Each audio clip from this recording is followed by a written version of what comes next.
and come check y'all out. Well, we're here. One of my favorite places. Conversation with one of the greats, and what this audience said. I'm Shane Raines. I'll talk with him. So, fall transit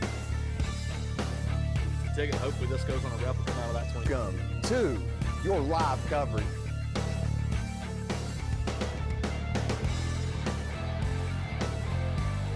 At 8 pounds, which is the current right up there. See how it shakes out? That's it.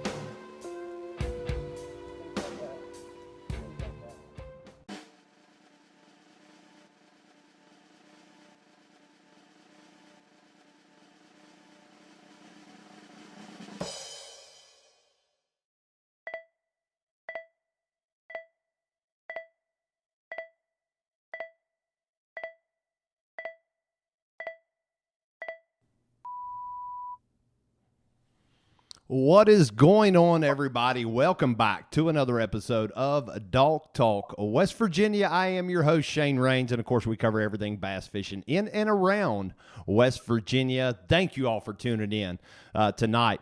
Had a little bit of audio issues we're trying to work through, so we're going to make the best of it, but we've got 5 local anglers, business owners, tournament directors, kayak anglers, you name it. We have 5 awesome folks on the line standing by that's going to be jumping on to talk everything about the Ohio River bass fishing. This is your unscripted live number 5 Ohio River Bassin. So got a special guest host, co-host.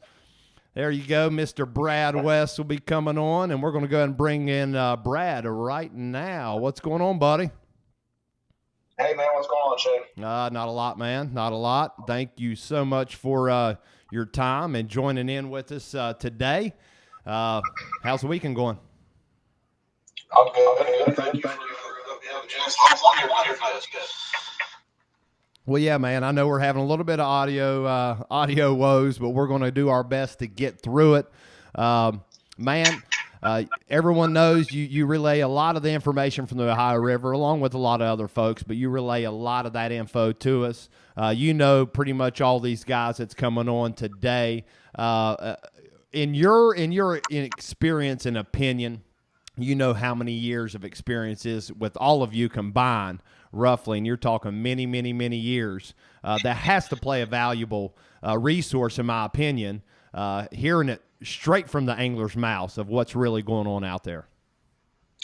Most definitely. You're going to hear from tonight a couple really good grip sticks right here. It's not only a lot of years themselves, but fishing with other people before, older than them, that's passed down the information and knowledge of this river for many years. So, yeah, absolutely, man.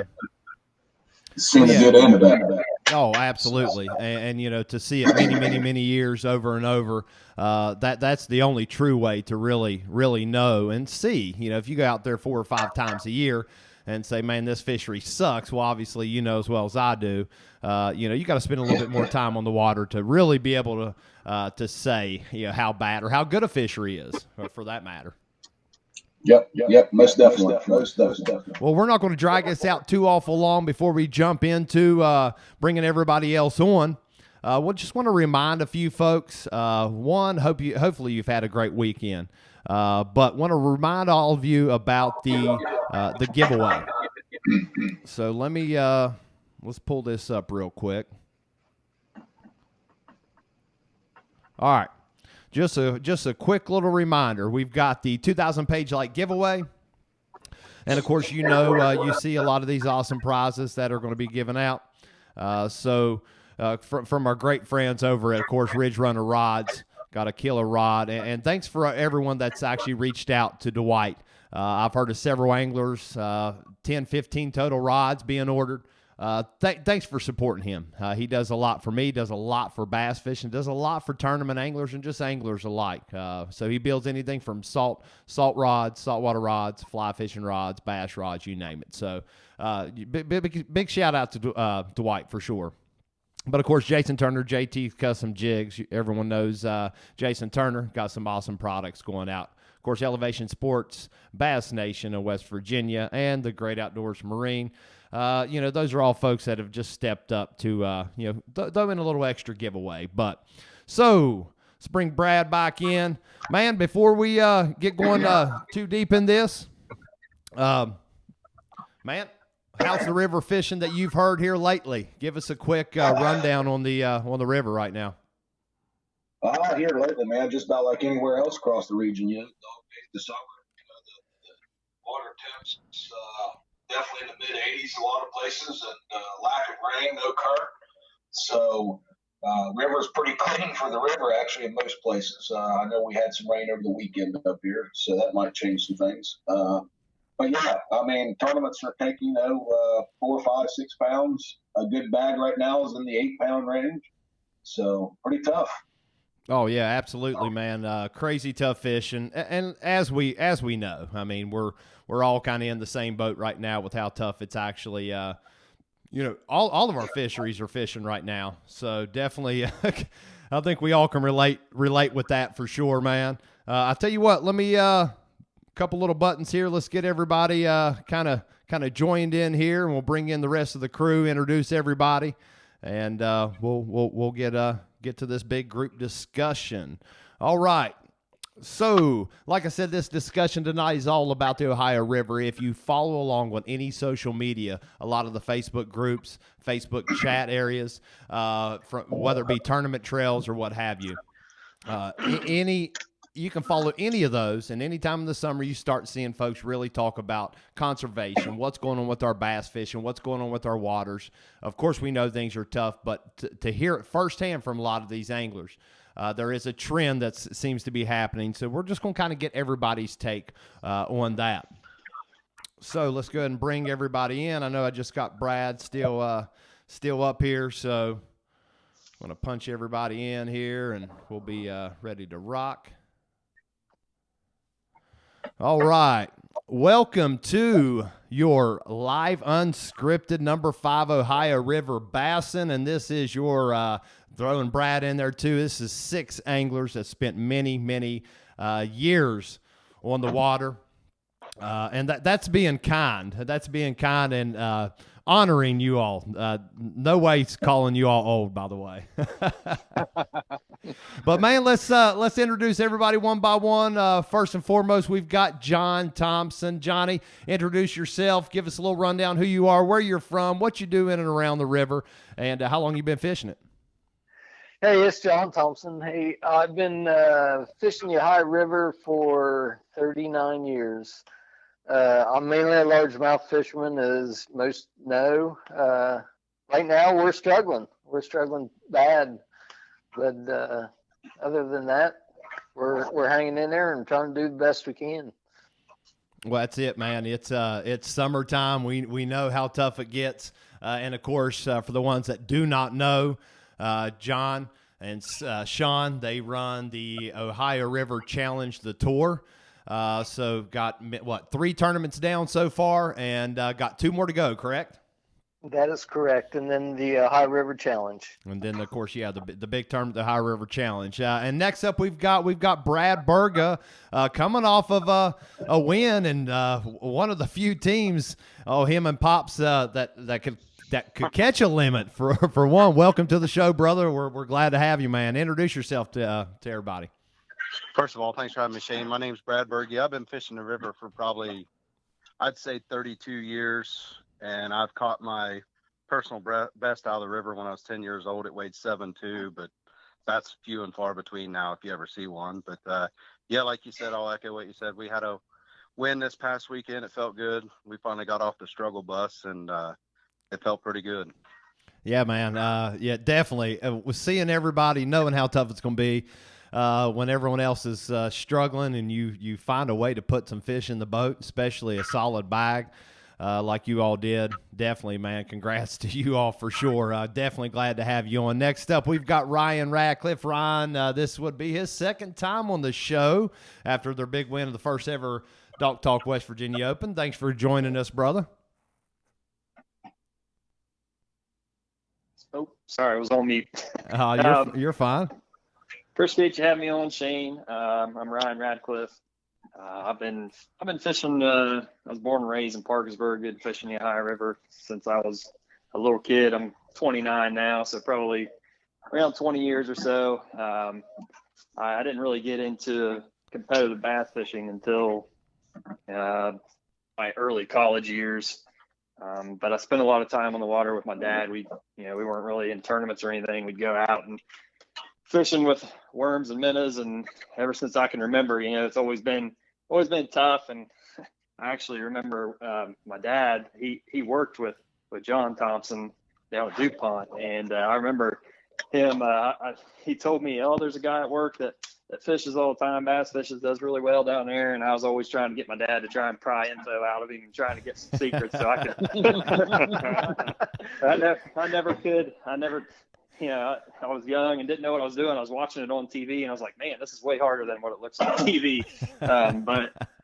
But I got into, once I got into college, started fishing in college, I got another boat for myself. And, so being born and raised here, I stayed around. I took a job here in Parkersburg, and I've just, it's the closest body of water for me, and it's the biggest body of water, and it's definitely has the biggest payouts in tournaments in the state. Actually, probably even in Ohio, like you got to go a long ways before you get into a bigger payout than you can here in the Parkersburg, St. Mary's area. I mean, we have the Bass Festival and we have the Ohio River Challenge, and those are the biggest paying tournaments you can get into. So that's this is where I try to fish. It's a struggle. It's always been tough. I remember about 10 years ago. I think it was a little better. There was a few years where it was a little better. But the last 10 years, man, it's just been going downhill. The weights have been low. It's been extremely difficult to fish. Yeah, man. It's definitely, I mean, we've talked a lot about it, and you and I, Ryan, and a lot of other anglers, and we all kind of talk amongst ourselves about it. But, yeah, you definitely see a trend. Just from my experience, of course, I probably didn't really start fishing the Ohio River, and we're talking less than 5, 6, 8 times a year just when you have to go fish a tournament. So, you're talking a lot less experience year in and year out compared to a lot of folks. But my experience only goes back to about, in all reality, about 2013. Probably was on the river a couple of times a piece, a few years prior to that. But, my experience only goes back to about 2013. And even in that time frame, you can definitely see trends. Quick shout out before we get over to our next two final guests joining us. But Dallas Miller, first time watching. Thanks for joining, Dallas. Awesome, man. And everyone else, Rick Golf, you name it, Ken Hackworth, Darren Elder, Tommy Covey, everybody. Thanks for joining us. But we've got Tommy Colvin on as well.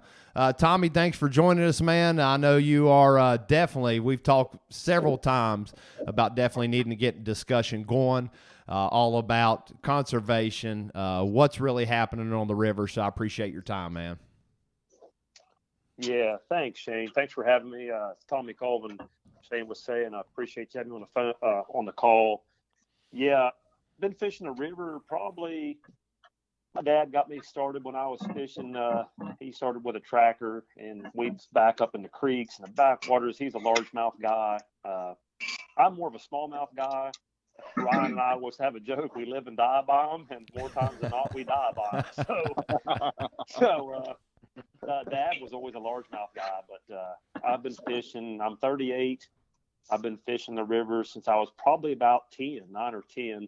I had about an 8-year hiatus where I went off, done some stuff for Uncle Sam for a while, and then I came back around 2009 when I come home. I left in 2001, right before September 11th kicked off, and I made it back in 2009. I would agree with what we had talked about, like Ryan had said earlier. Probably 10 years ago, the fishing probably was a little bit better in the river. Caught some fish then, but it definitely has gone downhill. But yeah, that's just a quick overview of my experience on the river, a little about myself and And again, thanks for having me on. Absolutely. Absolutely. And everybody just bear with us. Just want to give proper introductions. Andy Flyers, thanks for joining. First time viewer as well. Awesome. Thank you. These Ohio River folks, I gotta tell you, Sean, you can wait a second, old buddy. I know you don't mind. There's a huge market of anglers in and around the Ohio Valley area. When you get around the Ohio River, there's not a lot to fish if you don't realize, especially in that Parkersburg area, even Huntington up to Wheeling Island area. That's about all a lot of us really have to fish. No major lakes unless you get 2, 3, 4 hours away, and then a lot of these anglers are fishing West Virginia waters when it comes to lakes. But last but not least, my old buddy, Mr. Sean Douglas. Sean, thanks for being patient and tuning in and joining us, man. Hey, thanks for having us. And first off, Tommy, thanks for your service. I'm Sean Douglas. I've been running the Bass Festival for I think the last 3 years, and I actually joined up with Johnny and running the Ohio River Challenge Tour. Been fishing the Ohio River since I was about 10 years old, so about 30 years. Competitive fishing, probably the last 18 or so years, but definitely a tough river to fish. Yeah. Definitely can be absolutely brutal. But then again, you see some really, really nice bites caught on occasion. And you have to bear with us. I know Brad's following along. He's probably about, Brad, what are you, about 10 seconds behind? Yeah, somewhere in there. All right. Well, like I said, we're having some audio woes, but Brad West at any time chime in. You too, Burger. But just we're trying to separate everybody here by name. So Brad West, man, you got anything to kind of throw out there? I'll relay it to them, kind of get their insight on a few things. To kind of kick it off. No, I mean, we got a well-rounded guys to get some conversation going here about the different pools and all that. So, each pool kind of fishes a little bit different, even though it's still a river. So these guys can, they've been fishing these trails this year. They've been on it more than I have, so they can tell you a little bit more what they're seeing this year, like from the backwaters to the main rivers now that we're in a dog phase of summer. So. Well, yeah. Well, I'll tell you what. Let's just start there, and whoever wants to chime in, we'll kind of give everybody their time to kind of chime in. We'll try to hit on a few topics, and first and foremost, what are you all seeing now this year? And I think it's been fairly common over the last few years of what we're seeing as far as grass and the condition of the river in the springtime leading into, the typical tougher bite. But what are you all seeing as anglers and tournament directors, business owners? I mean, what are we seeing on the river as far as the life on the river itself? We're talking catch rates, maybe grasses, with or without grass. I know it's extremely hard to find grass on the Ohio a lot of times, but whoever might want to jump and run with that, Brad Burga, I tell you what, man, I'll let you kind of jump in there first if you like, not to put you on the spot, but man, you spend a ton of time on the river. What are you seeing this year that may be a little bit different from years past? Actually, the river condition hasn't been fairly bad this year, but the grass, like the conditions with the floods and stuff, always causes the grass to come up late, and when we have a spawn, there's no place for the fry to go to like hide from like your bluegill and your invasive feeders on them. But I mean, we need more habitat. I mean, that is the number one for our fish. And when they spawn, I mean, I don't know what other guys think, but I have trouble finding a bass after they spawn. After a week or so after they spawn, the females are gone. I see plenty of big fish spawn in the spring, and then they disappear. Well, and Yes, most definitely. Yeah. I mean, are you all seeing And it's not a whole lot different compared to the Canal River. You know, the main river itself, a lot of times, especially on the canal, there's not a lot of areas for the fish to get out of the current, to get out of the high water. And on the main river channel itself, very limited hard bottom areas, sandy bottom areas, wherever, you know, minus a stump that they might spawn on. But for the most part, you know, very limited areas to spawn. Are you all seeing a fairly average trend year in and year out of where these fish are primarily moving into spawn? I mean, is it a backwater push like you see at Presque Isle Bay? These fish just flood the backwaters to spawn? I feel I see the largemouth coming to backwater, but man, they're getting so silted in, they hardly have any bottom to spawn on anymore. Yeah. Yeah. So I see a lot of them spawning on stumps. They'll lay eggs on stump. You go back there the next day and it's dry. So there goes your spawn. Yeah, yeah, and I think that's a huge issue. Everybody else seeing something similar as far as you know. I mean, are you still seeing the numbers of spawning bass that you all have seen over the years? I think this year's been the best spawn as far as because of the COVID.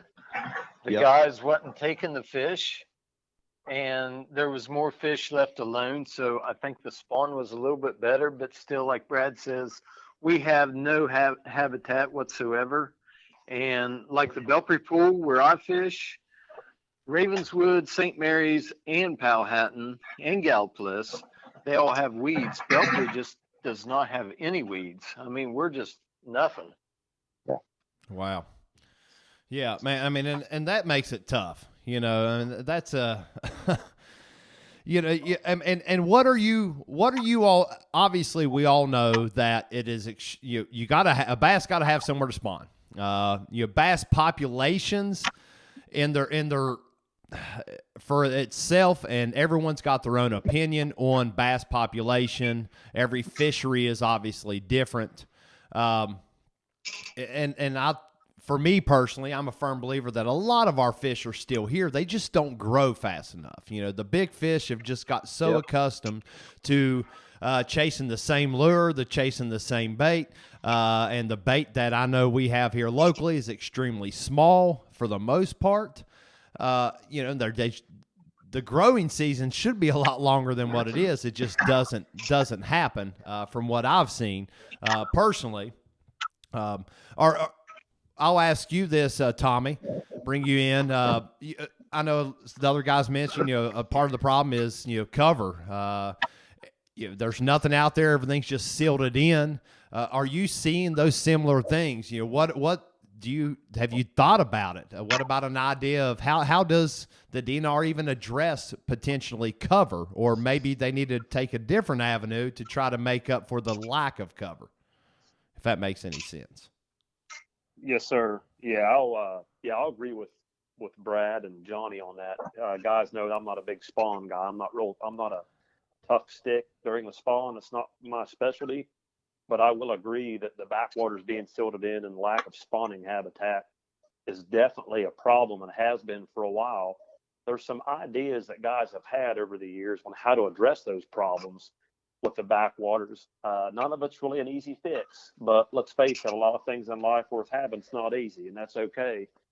I think, looking back through my notes, I've done a lot of research and racking my brain, and I was fortunate to fish some really good bodies of water over my years in the service, being in Missouri and Texas.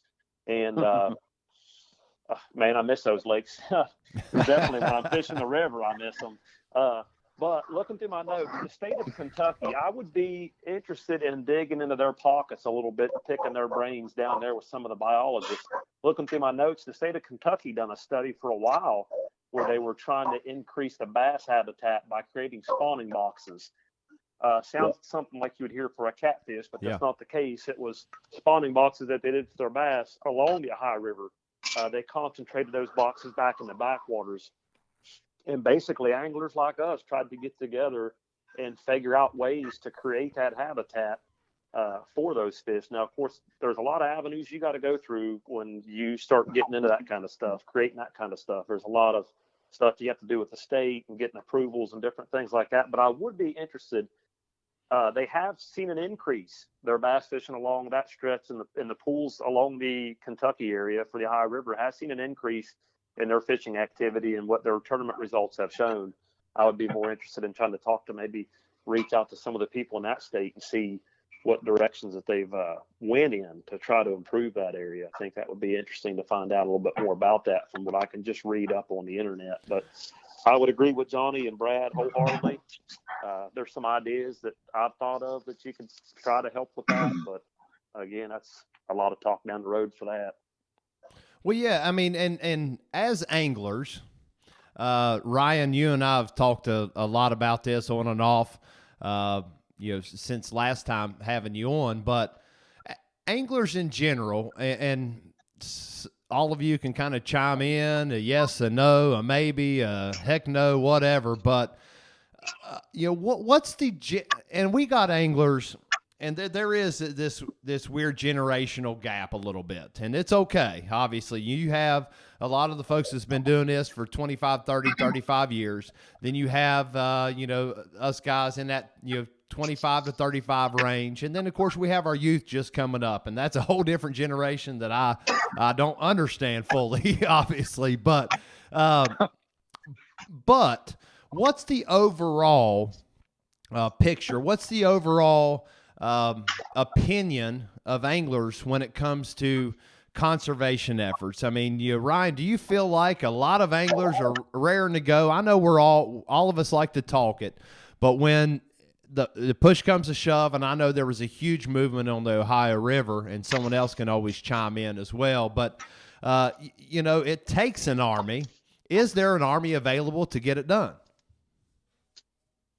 Yeah, so I think there definitely is an army.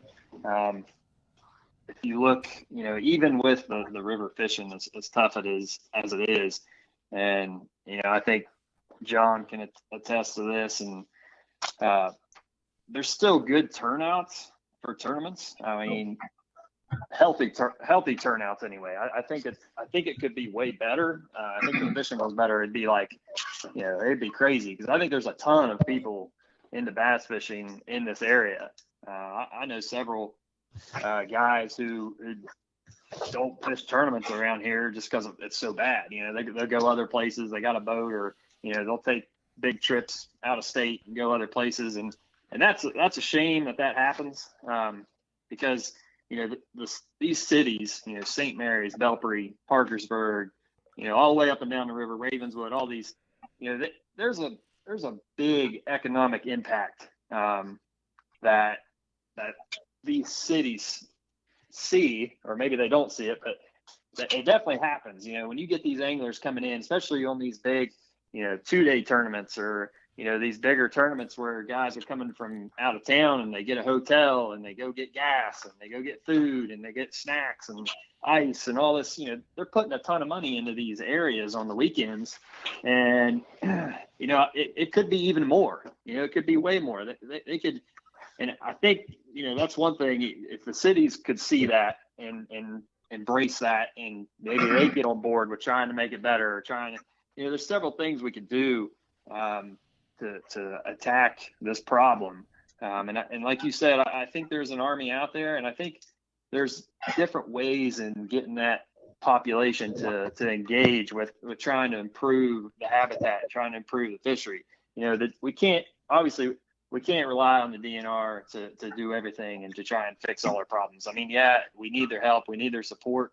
And it's like Tommy said, there's a lot you got to go through, a lot of regulations to do it. But and I said this on the last time I was on your show, Shane. We as anglers, we can't just take. We've got to. There's got to be a point here where we've got to all come together, and we got to give back. And obviously, no offense to any of the trails around here. No offense to John. I know that the challenge guys, they're first class when it comes to putting on a tournament, making sure fish stay alive, absolutely, and all that. Definitely, 100%. And I think that it's important to watch the pressure on the few bass that we have is high. I mean, we have tournaments all the time. And I mean, we have tournaments. There's a tournament almost every weekend in every pool, almost sometimes 2 days a week, and not to mention the weeknight tournaments. There's alternatives. We've got, the MLF, they come out with, obviously it's not feasible for a tournament trail, at our size to provide a marshal with every boat and put a electronic scale on a boat and fish and release like that. That's obviously not really a feasible thing to do, but there are other ways. And, Shane, you and I talked about it, you were a prime example. I mean, you put on when the coronavirus came in and they shut down everything and they shut down tournaments, you put on that Dock Talk West Virginia Open up there at Stonewall, and it was a CPR tournament, catch, picture, release. It was all done on an app, and it was all time stamped. And a lot of the guys are worried about that, saying, well, it's easy to cheat. Well, and I was one of those guys. And I think we can all, like I said back then, we can all thank the kayak guys. And I was skeptical of it, being a boat guy, being in a kayak sometimes. I went out for myself and fished one of those tournaments in a kayak, and I was like, they really put a lot of measures on this to where you can't cheat. So yeah. I think that the CPR, using the 𝙤𝙀 app, using different methods, rather than the traditional put your fish in the live well, run them 60, 80, 90 miles, however, bumping, locking different elevations. I think there's alternatives to that. Now, am I saying ban weigh-in tournaments? Definitely not. Heck no. I'm not saying that. But I think, there's certain tournaments like the ones, the weeknight tournaments. I think you'd have a better turnout. What if you had one weeknight tournament a week here on these three pools? What if you had one tournament and it was CPR, it was 𝙤𝙀? You could run one tournament in three pools. You pick whatever pool you want to go to. You take your, you go out, you have your identifier code, you take your picture on, everybody has the same hog trough board, whatever. And that way, during the week, you're leaving those fish alone. You're not going out catching them, bringing back. And then maybe, there's a few more fish for the weekend ready to go for a weigh-in tournament. I mean, I think there's different, and and I think other tournament series could maybe adopt it, try it, at least test it out. And we got nothing to lose. It's already about as bad as it can get. So, and like I said, nothing against the trails around here. That's what keeps the fishing going, is the trails, and I'm thankful for that, and I want to see it continue. I just think that there's definitely, and another idea I want to throw out there. How about on the trails? And I'm not involved with the trails or anything, so obviously I can't speak for them. But just throwing out an idea. What if we made it to where we have championships at the end of these trails? What if we made it to where in order to be eligible for a championship, you got to come to one Sunday, set up a couple Sundays, come to one Sunday, you got to show up and you got to help out with some conservation stuff. You got to help out with building habitat, got to help out with, just to be eligible for a championship. Because I think there are guys out there, there's a ton of guys that want to help and want to see it get better. I think this group of guys we got right here, putting on this show, you, Shane, bringing us all together, this could be the start of us, really trying to make a change, trying to make a difference. Yeah, and, man. Getting help with the DNR and things like that. The silt issue, I don't know. Like Tommy said, there's a lot of, I don't know how you get rid of the silt. It's all expensive, and you've got the DEP that's responsible for, all the runoff and everything like that. And that's a challenging thing to try and tackle there. But like Tommy said, some things don't come easy, but I think if we all come together and we try to do something, and like I said, we got nothing to lose. So at least try something. For sure, man. Thanks. Definitely. Thanks for your feedback and your honest outlook and opinion on some of those ideas and issues going on. And for everyone else that's tuning in, there's a ton of comments coming in. Keep them coming. I'm kind of reading through some of them. Dallas Miller, thanks for your feedback, man. I always go back and read through all these. Dallas is hitting on a little bit that there was so much more involvement back in the 80s and 90s, 300-man draw tournaments, drawing in tons of people. And as we know that, the pros still fish the Ohio River in certain locations. It's a fishery that does see a lot of traffic, a lot of boat traffic. It does see a lot of fishing pressure. Of course, it is fairly big water. You're talking several hundred miles, quite a few hundred miles of water from Willow Island, clear down to Huntington, and backwaters and creeks and rivers. I mean, it's an insane amount of water. Sean, and everybody on the actual call here, thanks for your patience. Anytime anyone has something to say, speak up. And Brad, I'm going to get Brad West. I'm going to get to you in just a second. I know you're struggling, kind of listening behind the fight, guys. So thanks for bearing with me. But Sean Douglas, give us, yes, sir. You heard some of the other anglers talk, some of the ideas, and I know you and Johnny work really hard with the Ohio River Challenge, the tour this year, the Ohio River Challenge itself, and of course the Bass Festival. A ton of work went into that event to make it happen this year. We're going to kind of throw out 2020. We know how the COVID madness has really affected the way we do things and the number of boats that turn out for a lot of events. But as a tournament director, as an angler yourself, one, give me some, and I'm sure you probably agree with a lot of what a lot of the other folks say as far as some of the 100%. issues. But from a tournament director's point of view, and you get to hear a lot of different aspects. You get to hear a lot of different opinions and complaints sometimes, I'm sure. Yes. But you get to hear it all, and you get to hear it from every angler at every level of fishing, from the veteran guys all the way down to the first time tournament angler. Fill us in a little bit on what people are saying, how that affects a trail, also, because it all boils down to one big deal. And it does. Me and Johnny, actually, through this whole COVID, we sit down a lot and talk, trying to figure out, this was our first year getting a series started. And we, of course, really struggled, had to cancel our first two tournaments. We talked about the CPR tournaments, the Tourney X tournaments, and trying to roll them out. But, what I see as a director is most anglers don't like change. And that creates a very hard obstacle to come across, to overcome. 3 years ago, I took over the Bass Festival. First thing I did is cut the limit back from 6 fish to 5 fish. Holy moly. There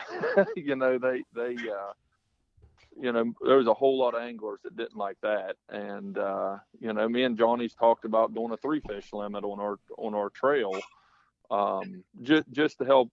The less fish you transport, the better off it is. The problem is a lot of your smallmouth fishermen, in most cases, they think them, that 5 fish limit of, smallmouths when they outweigh 3 largemouth, gives them a fighting chance. So that's kind of the hurdles we overcome here, or try to.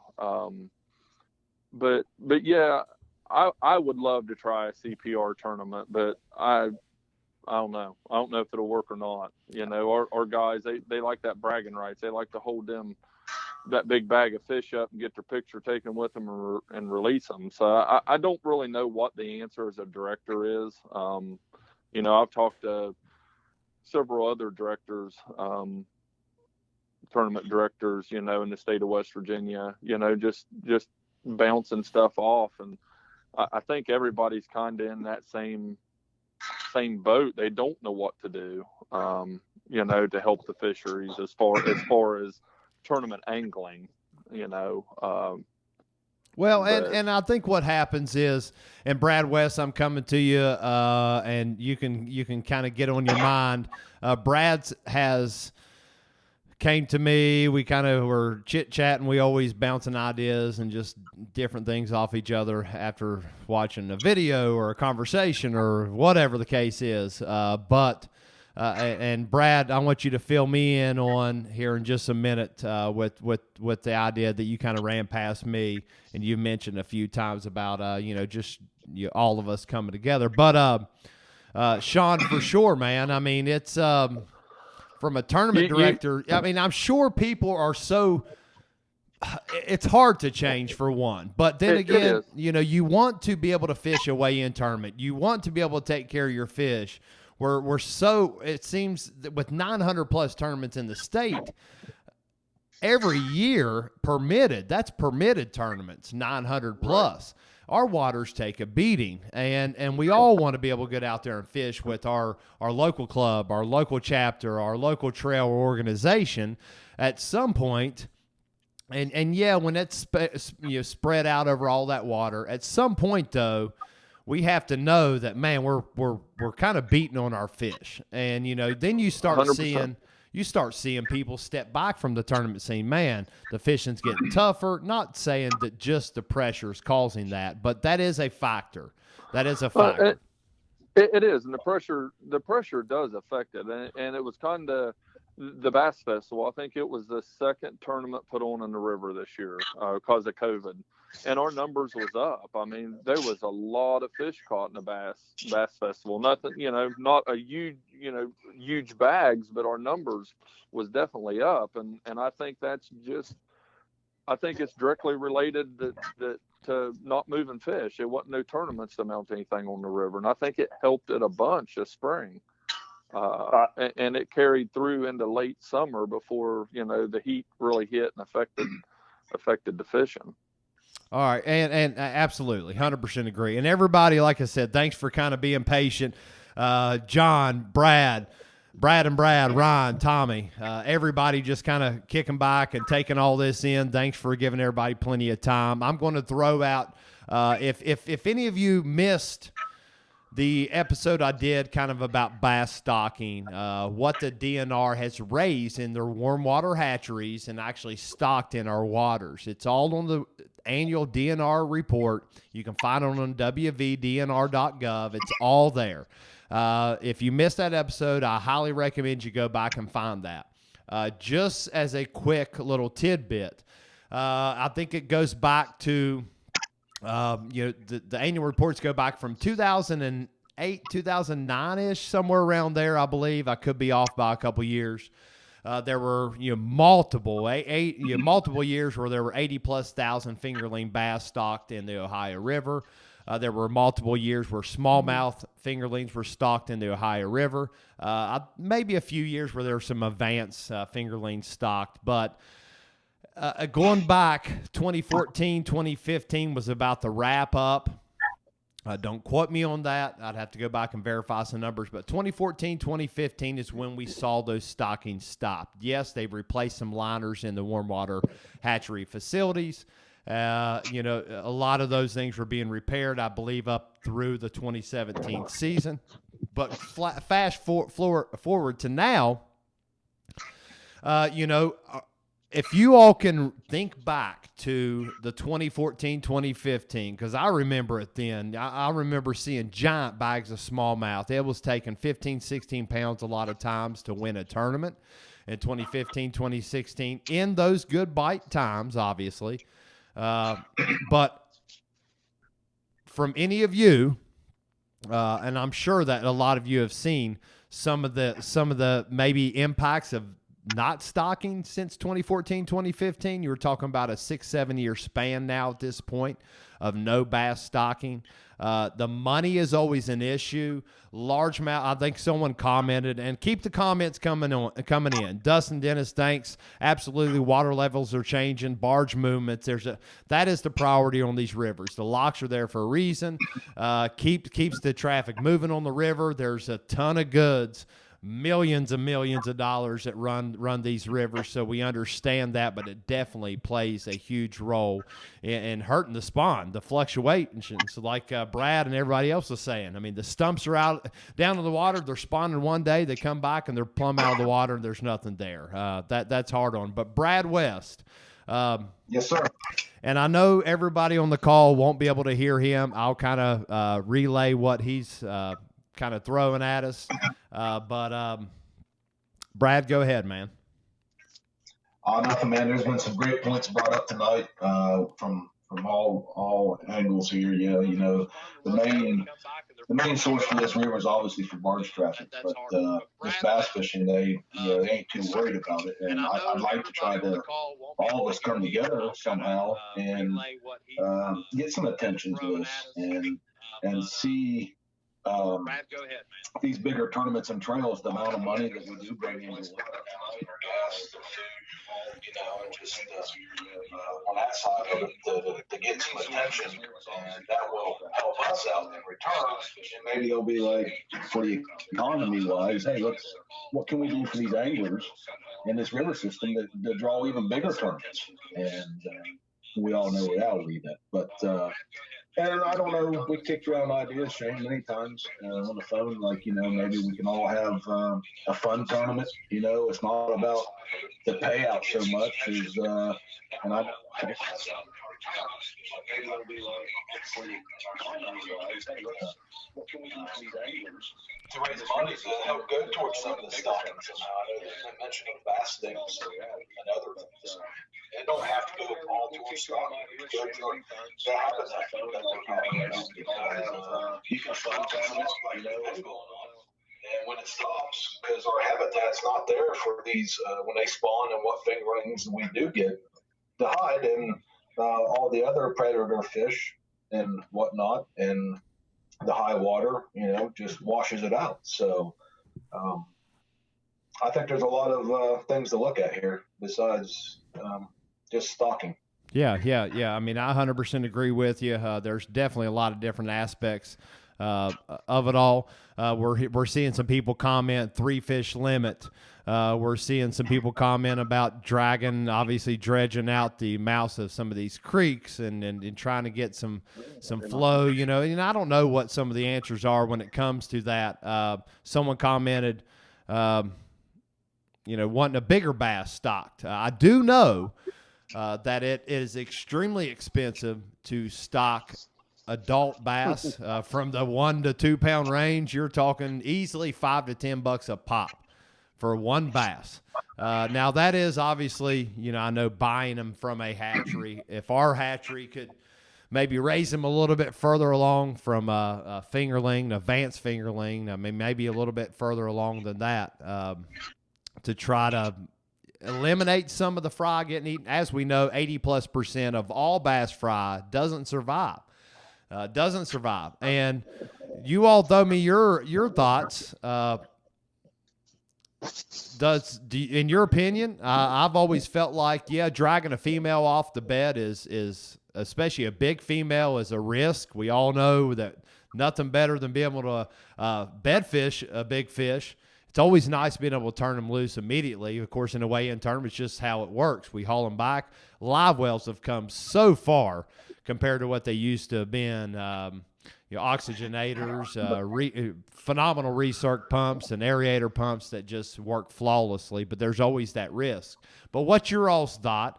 I've always felt like a male bass yanking a male off a bed, a lot of times, if you're keeping that fish and giving it a ride, can easily maybe impact even more of the brood, even more of that successful spawn for those eggs that they're protecting.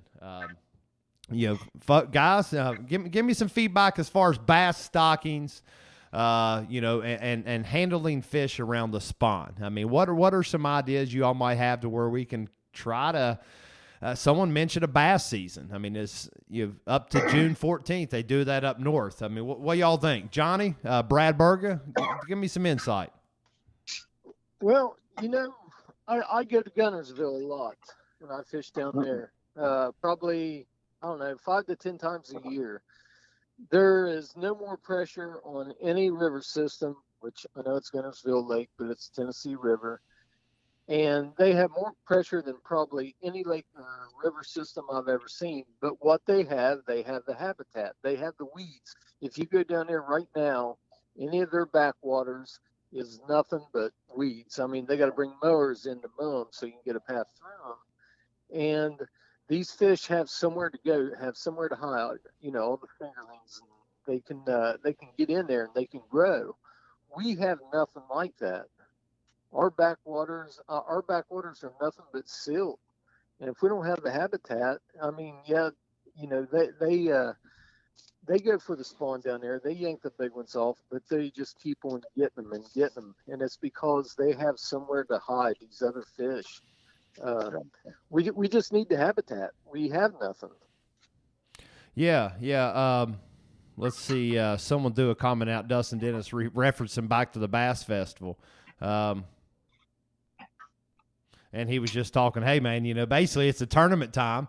You know, it's put up or shut up. You're not going to just, oh, man, the bass are spawning, we're going to go roll on past it. And whether that's right or wrong, you know, for the grand scheme of things, listen, we've been hauling fish around in live wells for a really long time. Delayed mortality is a very sensitive subject. Obviously, us bass boat folks, we don't really want to draw too much attention to delayed mortality. The fact is it does happen. But the fact is also that regardless, I've read a lot of studies from up north, from down south, you name it. The odd thing is there's still not enough research ever that has been done, minus one study here, one study there. And even the folks doing the studies saying that delayed mortality is a true issue. We know that, but they just don't know to the extent. One awesome study I read was about how long they were more focused on the cardiac output of the bass in a live well, how long it took that fish to recoup. And the fish generally did recoup after a 15 to 20-minute range. When you add more fish to the live well, it takes them a little bit more time to kind of acclimate to that scenario. I think a lot of our trails do a great job getting the fish back in the water extremely quick, and that always helps. But a bass season, I mean, even if we would have a bass season, Brad Berger, you're a hardcore angler. You fished tournament fishing for a long time. When I first got into it, I know I saw you and your dad at all of them fishing the Buddy Trail. But as a diehard tournament angler, and I'll ask you, what's your feeling? I mean, as one that's really never ventured off into CPR, but knowing we need to do something as an angler and as a community, what's your thoughts, to try to combat some of the, obviously we got a ton of issues, habitat, growing our bass population would help a lot of these issues of hauling bass around. If you got thousands and thousands and tens of thousands of good quality fish, well, they're replenishing it enough to where even with that small percentage of bass loss, we're still in the green. But give me your outlook on that, man, as far as just different options out there that might still be appealing to anglers. I'm not opposed at all for a CPR when the fish are on spawning bed. I mean, I think that would be a great way. I mean, you're going to catch it and release it right there, and it's going to go back to the bed. But I've also caught fish in tournament and go back the next day in their own beds. But absolutely. my one question is for the CPR, if they're on spawning beds, how can you verify that they're not catching the same big fish over and over and over again? Yeah. So I'm really glad you've asked that, because there is, and this is just a discussion about everything in the Ohio River, the state of what you all see as anglers. And that's first and foremost. Any of us can just throw out going out there for 1 or 2 days and getting a vibe off of, man, that river. I mean, I'll tell you, if you go out on the Kanawha River for a week straight, you're going to come off of it saying it sucks, let alone one day. So, there are some fish to be caught, but it's so tough. But as far as just to educate everyone out there, there is technology out available. TourneyX, it's a software app. Basically, the fish always have to be facing the same way for every angler, for every fish. As a judge, you can go in and zoom in, verify that fish. You're only allowed to hold your fish on the board a certain way. You can't cover parts of the tail, you can't cover the eye, and those are the areas where the major identifying markings are a lot of times on a fish. So when you hide those things, you're not allowed to score the same fish twice, and a judge will catch that. A good judge will catch that. And luckily, things have changed so much over the years to keep that. Now, granted, your buddy could roll in there and catch that same fish off the bed, and that fish would count towards their court too. And that is a tough deal. If you're doing a CPR and you say somebody's catching the same fish and they're holding it the same way. Could you make that tournament like a subject to lie detector test? Absolutely. That is definitely something that in all the big trails, they always administer a lie detector. Sometimes it's random, like a lot of trails. Always in these big payout tournaments, the winner is obviously going to have to take one. And I'll be completely honest. I'm not one to talk about cheating. Darn sure don't want to give someone an idea. CPR tournaments are no different than a weigh-in tournament in the fact that there's still the same way to be dishonest in both of them. And the two ways to do that are obviously caging a fish, tying up a fish, which we all know how extremely ignorant that would be, and you would we would all make you famous, that's for sure. Or sharing fish. Those are the two things that you'll never be able to stop in any competitive bass tournament. So with being able to regulate everything down to that is a viable option. Now, like I said, that was just a good feedback from you, kind of hear from a seasoned angler that maybe hasn't ventured out in the CPR format. If it could be ran fair and winners recognized, whether it be fish picks, technology's come so far. So if there was a way to really recognize the anglers and put on a show with updates and results, because you get to follow it live as well. Right. It just adds a whole new dynamic. But like you said, I mean, CPR, definitely. And what's cool about the bass season is, even if bass season doesn't start till June, we'll just pretend June 1st. Well, you can, a lot of the states still let you go for a CPR tournament. You're turning the fish right back loose. You're not keeping anything. So that's just, it's an option. It's an option. Yeah.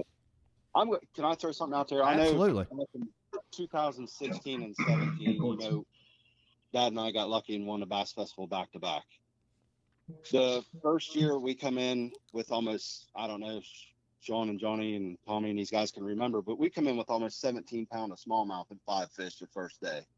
And then we come in with 12 something on the second day, and it was the same thing on the next day. And I personally have seen the weights totally, I don't even know what it was this year. I think it was only like 15 pounds. So, I mean, over the past 4 years, you've seen it decrease 10 pounds in weight to win it. Yeah.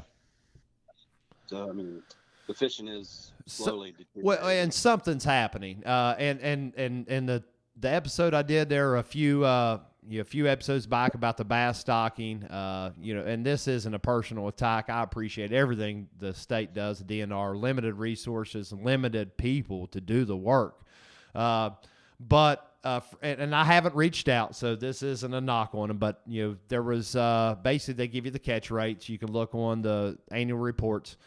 See, the catch rates were actually increasing to a point to where the highest they've ever been in 35 plus years. And this was actually ongoing like 3 years in a row, I believe. In rivers, most definitely, the river catch rate was up over 0.2 fish an hour, which, and that's just going off of the tournament results, the creel report sent in.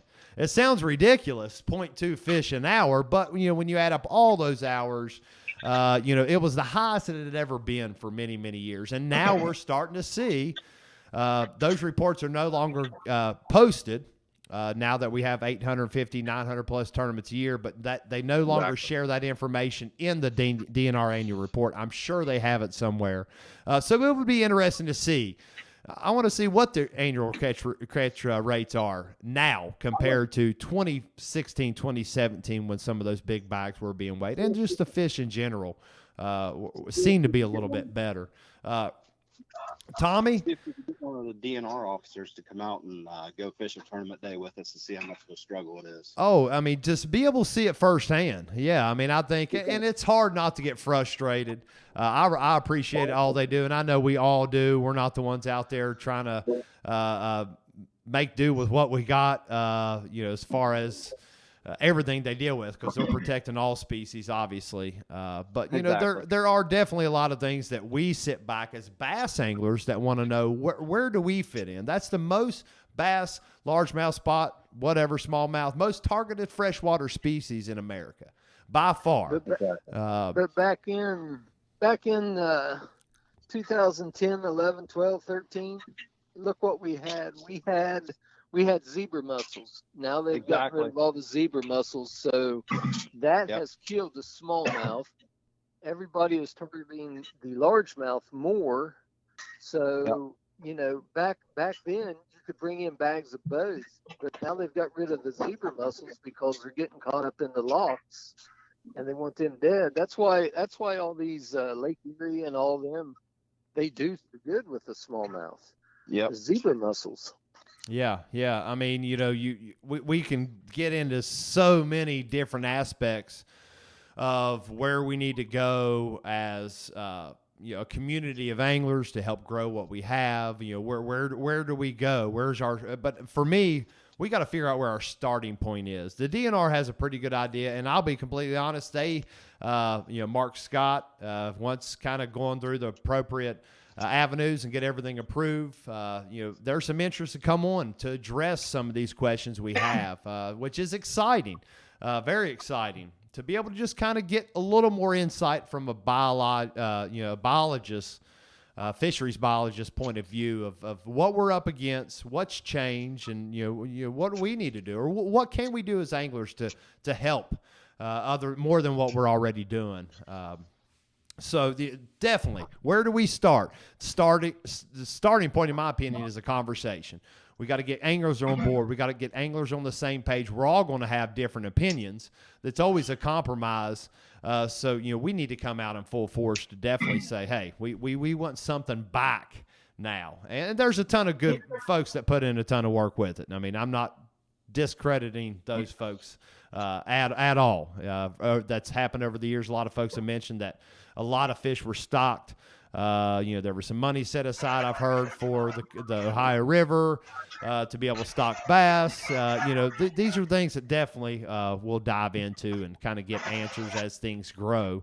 But number one for you, and we're about an hour in, and I want to give everybody an opportunity to speak, share their ideas. This is what it's all about. We're not going to come up with the answers tonight, but it's a given idea where I think a lot more of us are on the same page than not.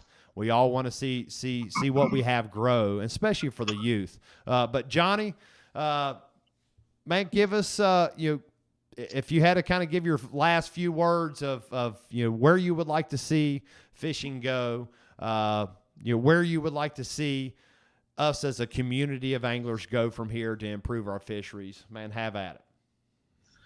I would like to see myself personally, in order to get it back. I mean, it's going to take a long time, but I've talked to Sean about it, and I would like to see at least one or two, this is for the largemouth, one or two tributaries to go and shut them down, leave them off limits for 2 years, put habitat in it, and maybe put some fingerlings in it, and let things go in there to maybe get a population started in them tributaries, the ones that don't have a big stream running into them.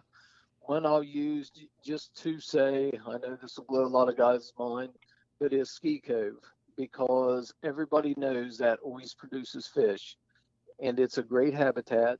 It's the best one we have here, in my opinion, on the Bellevue Pool.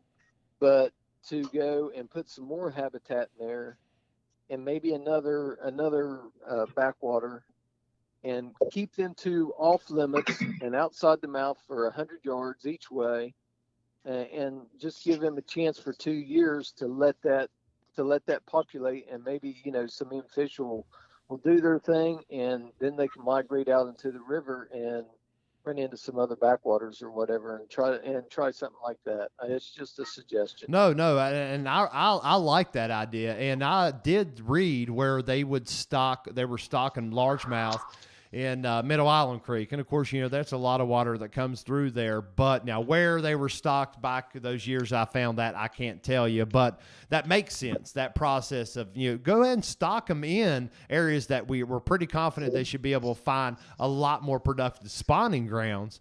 And areas to spawn, and then those fish are eventually going to make their way out. Obviously, it's small steps, but in my opinion, that's a wonderful insight on something a little bit different than just dumping a bunch of bass in the river and saying, "Man, we hope 10% of them survive." Johnny, thanks for that, man. Definitely, yes, wonderful feedback. Brad Berga. I would have to echo what Johnny says. I mean, I know we got a bunch of backwaters in the Willow Island pool with streams in them, but there's one that Johnny and everybody will probably agree with would be the gravel pit. I mean, it's not very big, Definitely. but there's no streams going into it. Just let them in there. I mean, it's silting in, but just put them in there and see what happens. Like he said, leave it off limits for 2 years. Yeah. I mean, in my personal opinion, we always find other waters to go fish a tournament. It seems like regardless of how many tournaments get canceled, shoved around, we always find somewhere that we can still go. So I'm a huge firm believer of, man, leave some stuff, shut it down a little bit. We deal with that everywhere anyways. A lot of fisheries have areas that, whether they're trying to grow some grass or what have you, you can't get in there. Protecting birds, I know there's some places like that. So definitely killer feedback there, Brad, for sure. Man, Ryan, what about you, man? What do you, I know, these are all great ideas. You've kind of shared a lot of yours with me, but, where's it go from here? What would you say to some guys that are interested in, man, what do we need to do? Yeah, I love the idea, shutting down some backwaters and just attacking them with habitat, trying to put in whatever they'll let us put in to try and get them growing, and just, have them do a study, take the numbers, I'm no scientist. I don't know enough about it to know the science behind things. But I think attacking them with habitat, I think it's a great idea. And of course I mentioned the whole CPR deal. Let's take it easy on the ones we do have and just see what happens. Like Sean was saying with the Bass Festival, and, Tommy and I fished that together, and, leading up to the Bass Festival when COVID was going on, we were catching more fish. I mean, there's no doubt about it. We were catching more fish than normal. And then, tournaments start back up and things slow down again. And that's when Tommy's got 3 kids. I got 1 on the way. And we're sitting here thinking, man, we got to do something. Like, our kids are going to be miserable. I mean, they're not going to like bass fishing at all. We're going to have to, take them up to Erie and pluck off all them spawners if we want to try and get them to like bass fishing. So like we gotta do this for the future anglers as well. And one other thing that hasn't really been talked a whole lot about tonight, I just want to bring it up just to get maybe people in the comments talking or something like that.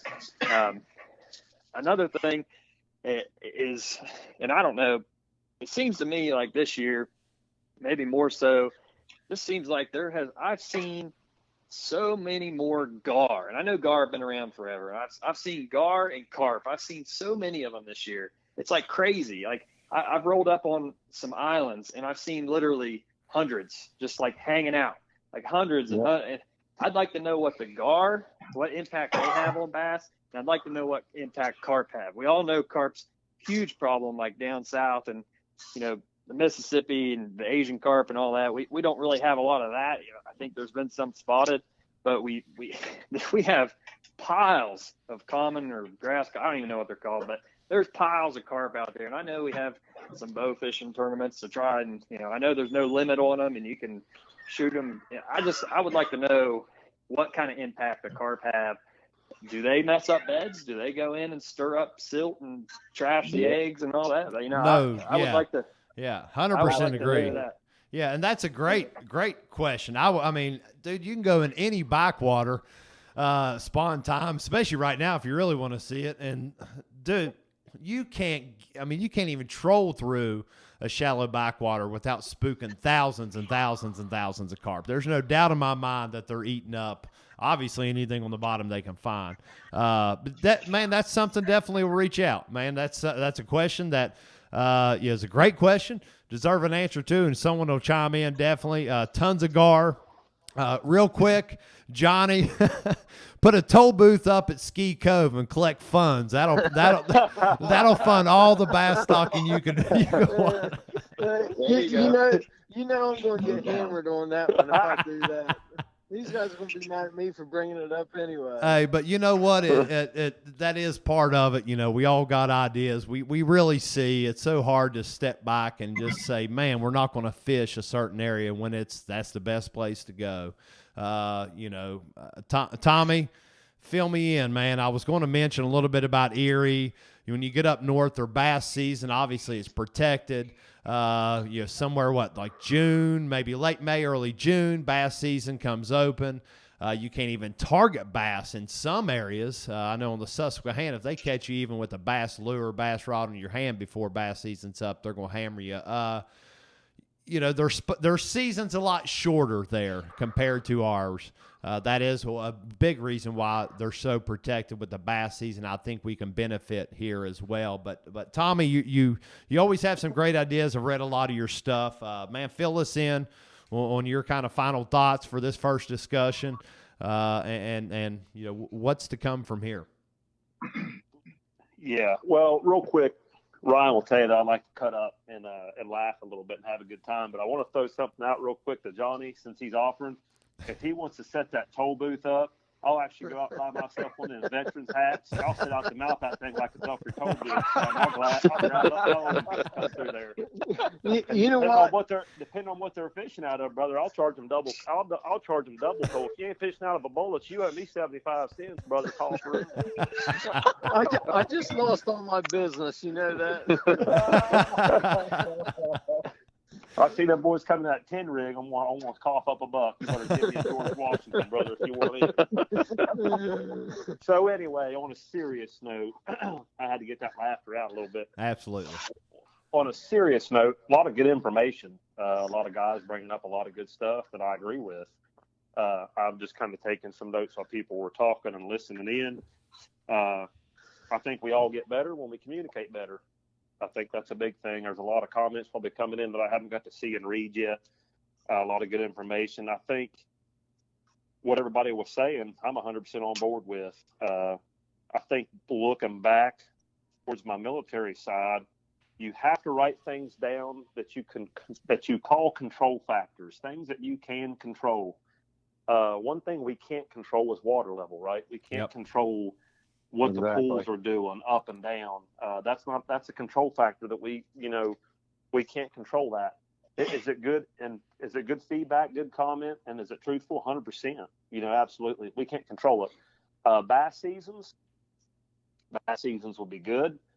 Something I thought about during the spawn, if they were going to have tournaments, limit the tournaments. And some people may not like it, but I'm going to say this. If you're fishing during a spawn and you're weighing them in, maybe even consider not being able to lock. What's the chances, if you look back at the studies that Rutgers University has done on how far a bass will travel and if he'll make it back to his home water once you've caught him and hauled him away, what's the opportunities of not being able to lock during the spawn? Let's say, hey, June 10th or June 15th, if you fish a tournament, it's a weigh-in style, you can't lock. Wherever that tournament's at on that pool, that's where you're at. Maybe that'll give a chance for some of those fish to be able to get back to those beds. I don't know the percentage, Shane, or the numbers on, obviously what those fish can get back to. I think that's something you could look at. What Sean was saying earlier about the tournament directors catching a lot of flack and people not liking change. Yeah, I agree. And I'll dig deep in the pocket of literature and even quote John Steinbeck and say that men often fear change, sometimes even change for the better. Yeah. So I think the change for the better we can all do as anglers. If the state, the state's limited in what they can do. My hat's off to the DNR, the biologists, all those guys. They have their hands full with doing a lot of work. Their funds are limited. They can only do what they can only do. But as anglers, if we get the right people together, and let me say that again, the right people together, and work towards a common goal and have those people come in there that's got those leadership abilities and that can get the people to follow and say, hey, let's do that habitat restoration. Let's build those backwaters up and let's put them off limits for 2 or 3 years. And even look at restocking efforts, digging as far back as looking at different bass you can stock with. Let's say you look at different bass that's across the Tennessee River system, something that's a little bit more robust or adaptable to the water that it's in. Try stocking something a little bit different strain of bass in the waters and see how that bass does with the habitat that we provide here. I think this is a good start. It's a good opportunity for everybody to talk and get going in the right direction. And you certainly can't build Rome overnight. And we're not going to build it in episode of Doc Talk, but you Yep. know what? We get a lot of people talking about it, and it's a lot of good information, and I like it. Absolutely, man. 100% agree with you. Well, like you said, and that's the amazing thing, you know, when we all start talking, and like you said, the conversation piece is key. Getting the word out there, getting some folks thinking, talking. You know, the lock deal. Yeah, I mean, how many of us even think, man, the chance of that fish getting through that lock, getting rolled over that lock, and I mean, it's slim to none. Let's just face it. Right. And if we're all if fishing the same body of water, that same pool, I always thought that was exciting. Anyways, it gets more people pumped up. More people have a chance. I understand that isn't perfect for the person that can get out there and pre-fish and put in the time a little more than the next person and come out on top by finding some fish, making a long run, but for the grand scheme, for the overall goal of most anglers, all anglers, is we want to grow what we have. We want to protect our resource. Phenomenal feedback, man. Absolutely. Love it. Someone mentioned 𝙁F1. Mickey, appreciate all the comments. Keep them coming, everybody. Make conservation projects part of the permit process. There's a ton of good ideas to maybe...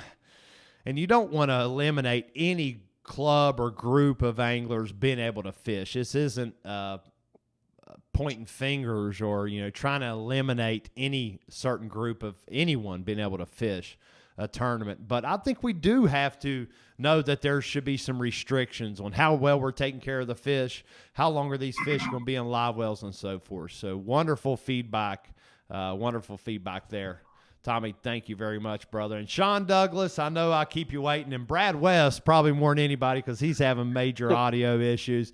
He's smiling over there, though, so he's getting to follow along. Sean, give me some feedback, man. You hear everyone's options, opinions, feelings, thoughts on what we can do as a group. Man, let me know what you're feeling. Well, I think habitat is the long-term fix. Now, getting volunteers to make it happen would be probably the challenging part. But I'm up for anything. I would do anything I could to help the fisheries out here. Stalking would be a short-term fix. The 𝙃𝙀 bass back years ago. When did that end, John? Do you remember? No, I can't really remember. I know it started, I believe, in the 90s, early 90s. Probably, 2000. 2001, something like that. Something like that, yeah. Because it worked well. I mean, we had a lot of fish, but you can see now where have they gone? I mean, and I think that all stems back to habitat. I agree with the cricks, trying to get some habitat in there. I'm not 100% sure what to do with the smallmouth, because, you're right out there without zebra mussels or anything to help clean the water. I'm kind of at a loss, but.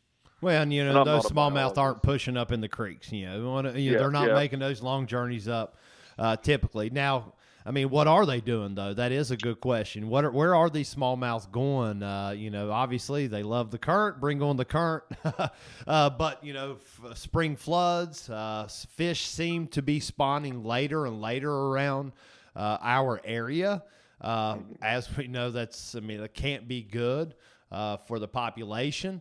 Sustaining the populations we have either. There was reports of a couple years back, crazy rain on the canal, water come up, stayed up all spring into early summer.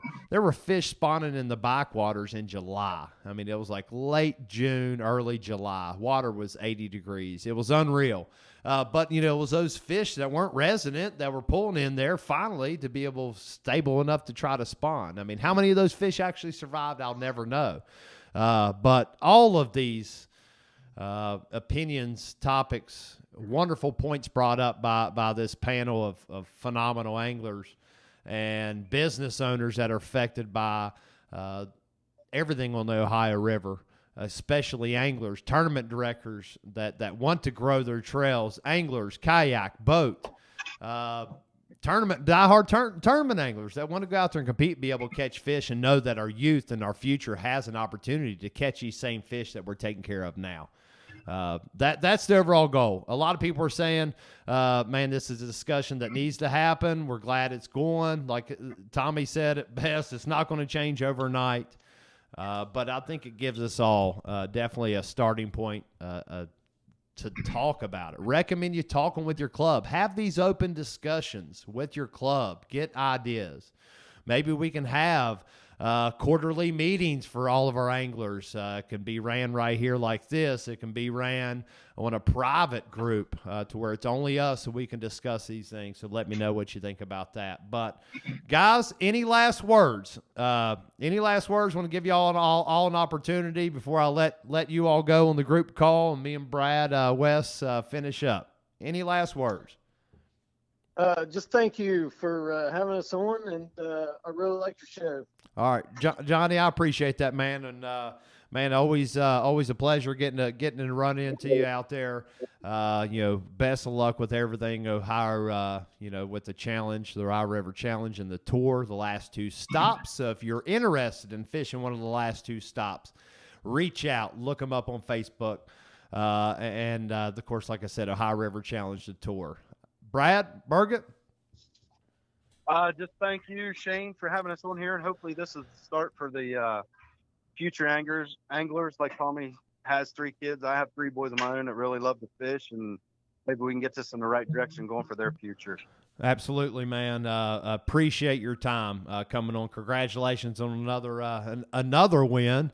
We'll see if you can keep us rolling, man. You got something figured out, you know, Pop. So that's awesome, man. Congratulations. Thank you. I give all the credit to him. Well, hey, we'll give them the credit when we're doing well, but man, I don't mind to blame my dad when I do bad either.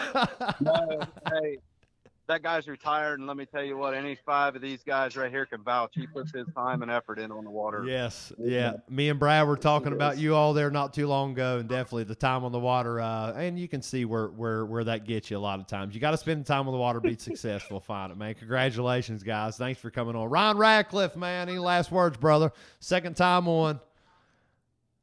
Yeah, man. Thanks again for having us all on here. This is like Brad said, this is a setup for the future, the youth and everything. So I think we're on the right track here, getting some good conversations, that need to be had. Just want to thank everybody again. Thanks for all your opinions and thoughts. Quick question, John. When do the entries for the challenge come out? They are coming out tomorrow. I will send them out in the mail. We'll start sending them out tomorrow. Okay, good deal. Awesome. Yeah, if anybody wants to look for a big, or you can pick them up at 7 Rivers Marine. There we go. That's a good plug. Go check out 7 Rivers Marine. Check out all the boats they got for sale. Any of your repair needs, go check them out. And most of all, that Ohio River Challenge, man, that's a beauty of a tournament. I love the setup. I love the 3 fish limit. It's fun because everybody knows how hard it is to get a limit. So even that feeling of maybe getting 1 call is just, it makes it more enjoyable. So I'm looking forward to that, and looking forward to the rest of the fall and getting together with you guys and talking conservation some more. So thank you all. Absolutely, man. Thanks for coming on. Tommy Colvin, first and foremost, man, before we let you go, definitely, like Sean said, we thank you for your service. And thanks for your time and really, just die hard. You've been talking a lot about conservation, seen a lot of the comments, a lot of the ideas. So I know it's much appreciated from me as an angler as well, knowing that a lot of other folks like all of us here are on the same page, man. You bet. I'm going to sound like Chick-fil-A, Shane. I'm going to say my pleasure, and it was an honor, and I appreciate you taking the time to say thanks. I appreciate that. Yeah, I just want to give a shout out to Shane, Doc Talk, West Virginia. Thanks for what you're doing, getting people talking, getting people communicating. That's what starts, right? I mean, my kids are little, and I want them to grow up and have better than I had. But I remember as a kid seeing my dad pluck some of them big largies out of them backwaters on a jig. I'd like to see that happen again, because I ain't seen it in a long time. But my kids like to actually catch fish and not just practice casting. So I'd like to see things a little better for them. Absolutely. But thanks for everything you do, and everybody on here, a lot of good information, and definitely enjoy sharing the conversation with you guys. I appreciate that. Absolutely. And we really appreciate your time and your insight as well, brother. Thank you so much. Sean Douglas, I know I've been leaving you there hanging. Not as bad as Brad West, but we'll catch up with him. What are you thinking, brother? Thanks for taking the time, man. And y'all thanking me. This ain't about me, but I appreciate that. It does mean a lot. It's all of us. That's what. The only reason I even started any of this was, for recognizing the angler conservation and, of course, the youth. But thank you all for that. But, Sean, any last words, buddy? Well, Brad, I feel like Brad West, I feel like we've been put in the corner of this show. But anyhow, we'll get through that. I took some definitely took some notes, and I've actually been speaking with Shane a little bit about a couple things over the last few weeks, and I would love to get this group together and maybe start forward with some ideas, and like I said, I've got some I don't want to reveal right now, but I'd love to share it with you guys so we can make it happen maybe and get it out to the public. But there is some talk about some habitat and different things that we've been talking behind the scenes with. So definitely looking forward to the future and hopefully helping this fishery out.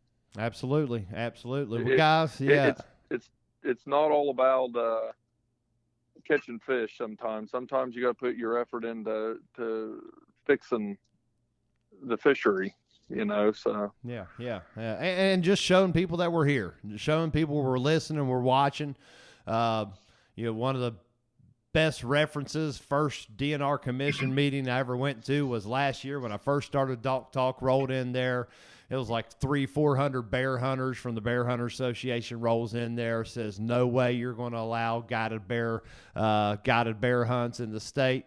And basically, and they showed up and they shut them down. And those kind of things are inspiring for even anglers, and something as pea-brained as a bass that we're all so passionate about, and we love, and we know the opportunities it offers to us as adults, and know the many opportunities that are out there available to the youth. So that's our goal here. Well, guys, I appreciate your time. Thank you so much. I know we ran about an hour and a half.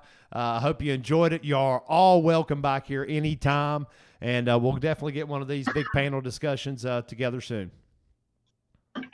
Thanks, Shane. All right, thanks guys. Shane. Y'all have a great night. Okay, thanks, Shane. See you guys. Thank y'all. See ya. Bye. Brad West. Wow. Tonight, man. Thank you for being patient. I know this was kind of me and you will work through these little goofy audio stuff I got going on. But man, what's your thoughts, dude? Holy smokes, we got a ton of people in here, man. We can look through the comments. Man, I don't even know what to say. A ton of awesome comments. This is what we need, man. Share. Just quick recap. Share your thoughts on kind of what's going through your mind after all that. A little overwhelmed with so much information from everybody. Right. No, that was great. Like I think what John Thompson mentioned there about and Brad Berge were take a backwater or take a crick or two and shut them down for a couple of years and use it for stocking and using habitat to make it a study. That's a great idea. And you're not shutting down a whole fishery. You're not putting a season on the whole area. So I know I've talked to you many times about, they should put a bass season on them, like they do up north, because you see what it does. But at the same breath, I didn't think about, till a little bit ago that, that kind of hurts some of the guys that are big time, not so much spawn guys, but early spring guys.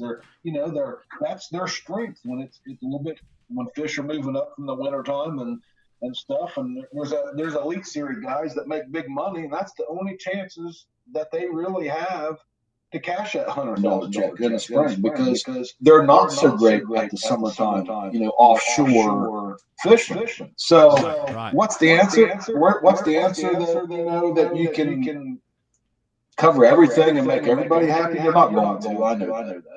But and I know there's the big picture is for the future for my kids and their kids down the road of what we can do to make it better for them down the road compared to what we had to fish now, where we're fishing.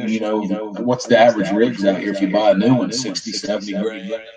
$50,000 truck, and then you buy all your gear, and we're going out and maybe catch 4 pounds right now with a 5-fish limit. I mean, yeah, man, it's I mean, we do it. We spend it because that's what we love to do. I mean, and even if you're coming in entry level, yeah, you got thousands of bucks on the line of just money spent to be able to compete and fish comfortably. And even on the kayak side of things, you got thousands of dollars. Yep. Travel, no different than anything with a bass boat, folks. So, yeah, and that's the other thing. And I like we mentioned here, you got conversational comments coming in that we can all get together and get the ball rolling here because if we want bigger tournaments, bigger payouts, people coming from farther away from out of state to come in here.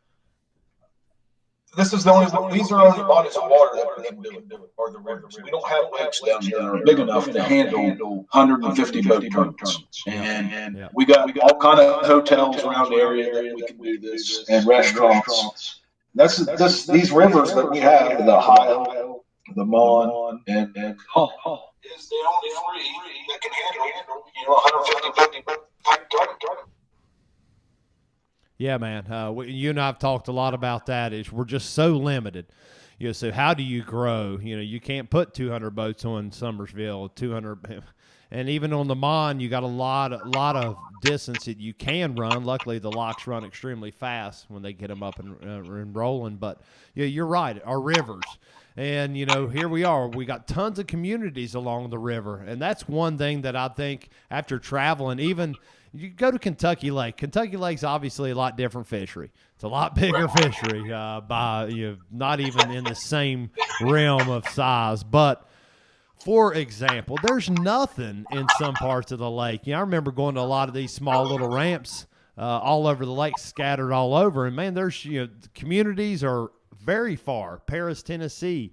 One of the biggest areas right there around Kentucky Lake. And, that's the most developed area. We have super developed areas all down our waterways, Ohio, Mon, big cities, and, of course, the canal. So, yeah, man, I mean, it's like we have so much to offer to local communities to be bringing in events. And it doesn't always have to be a tournament. I mean, tackle swaps. Maybe we're volunteering our time to repair a dock or a ramp or clean up. I mean, show the communities we're willing to invest back. I get that I mean, you and I both have talked about this. We pay for our fishing license. I'm sorry, but sometimes $27 if you're not a hunter, and that's what you pay a year to fish, you can take a heck of a lot more fish home and eat as far as a resource for the state than what you're paying for, in my opinion. I'm not knocking anybody for keeping as many as they can and everything. Use it up. Go to the max of what you're allowed. But also, that's a pretty daggone good deal, in my opinion. Yeah. You're exactly right. You said communities. I mean, I think the big part of this right here for the future with the habitat, the stocking, and all this, and tournament growth, and beyond tournament growth, is getting our local communities on board with this and get the support locally. Then you can take it to the next step and make it even bigger, reach out regionally, and maybe and get bigger names involved to help us with this issue. Yeah, for sure, man, for sure. And like you said, I want to give you some credit. One, being so patient. Y'all are going to see a lot more of Brad. We've been kind of working behind the scenes since we started everything here. You hear me mention him a lot. He does a ton for me, and you're going to be seeing a lot more of him. So all you Ohio River folks, we're definitely working on some stuff to improve some coverage in and around your all's area. Brad, as we're going to see what we can work out. But shout out to you, man, for one, being patient through all this. I know the sound's jacked up. We're going to get that worked on so you can hear everybody. But man, about the idea of, we see, and I know you've already hit on it, we see so many tournaments. We give back to local charities, communities in some form or fashion. That is our duty, I think, as a tournament community, to give back. There's nothing wrong with that. So proud to be involved in those efforts. But you see all this money being raised, and Brad said this. He called me up after kind of listening to another show and said, oh, my gosh, what the heck are we doing? And, we don't have one giant festival for strictly bass fishermen, bass anglers, women, children. A big event to where we all come to celebrate bass fishing in West Virginia. We all get to band together. Brad, it was a killer idea you threw up, and I think a lot of folks would be interested in that. You got the Rocky Mountain Elk Federation. You got the Whitetails Unlimited, ducks, and all this. They have a banquet in that region once a year. You don't have to do a fishing tournament. We can make it a fun tournament off of it, like a weekend. You have a dinner one night, and the next day you got a little fun tournament. The payouts ain't really much because it's not about the payouts. It's about raising money and for habitat and future and stuff like that. But I think it'd be a great, a limited amount of seats. And you sell your tickets, your food involved. You have raffles. You can win fishing trips or whatnot. And I think it'd be a great way to help raise money. It'd be a step in the right direction. Yeah. And I just think about all the trails and organizations and small clubs.